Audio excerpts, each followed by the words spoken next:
Finally পিচটা দেখতে পাচ্ছ, pitch একদম সলিড, স্পিনার পেসার সবার মধ্যে আছে। আর এই ভাইয়া দাগ দিয়ে কেন ম্যাচটা বড় ম্যাচ বটে, তাই দেখে নাও তোমরা। এই সব ছেলেগুলো হচ্ছে পুরুলিয়ার। এখানে ম্যাচটা স্টার্ট হচ্ছে 6 ওভারের ম্যাচ। দেখা যাক, সব ছেলে পৌঁছে গেছে ম্যাচ স্টার্ট। প্রথম বল, আরে ভাই প্রথম বলে উপর, আরে প্রথম বলে আউট, এই জন্য বলে অবকাত নেই ভাই। 2 নম্বর বল ভাই সিঙ্গেল, বাহ এরকম খেলবার পরে অবকাত নেই, 6 ওভারের ম্যাচ। 3 নম্বর বল ছক্কা, এই দেখো।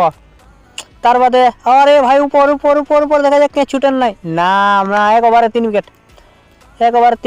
তারপর আধা দুই যায় কিন্তু ঘুরে আসে, বোলারটা 1 নম্বর বটে। তার বাদে নামে ভাই, আর ভাই নামে এখন দিয়ে দেয় ছক্কা, দেখছো মার। তার বাদে ভাই ভাব দিতে যায় আউট, হবে না। তারপর ডট এরাই থাকে লাস্ট উইকেট। আর এইভাবে করে 6 ওভারে 24 রান টার্গেট। তারপরে প্রথম বলেই এরা আউট। ম্যাচ শুরু হয়ে গেছে 2 নম্বর দলের। 2 নম্বর, আরে 2 বলে 2টা উইকেট, হ্যাট্রিক। নেক্সট ব্যাটসম্যান না, সিঙ্গেল, হ্যাট্রিক নেই, সিঙ্গেল। তার বাদে হলুদ জামার, আরে ভাই এটা কি করলিস, এবার বাঁচিয়ে আছে মোটে একটা ব্যাটসম্যান। এই দেখো আস্তে আস্তে খেলছে একটা ব্যাটসম্যান।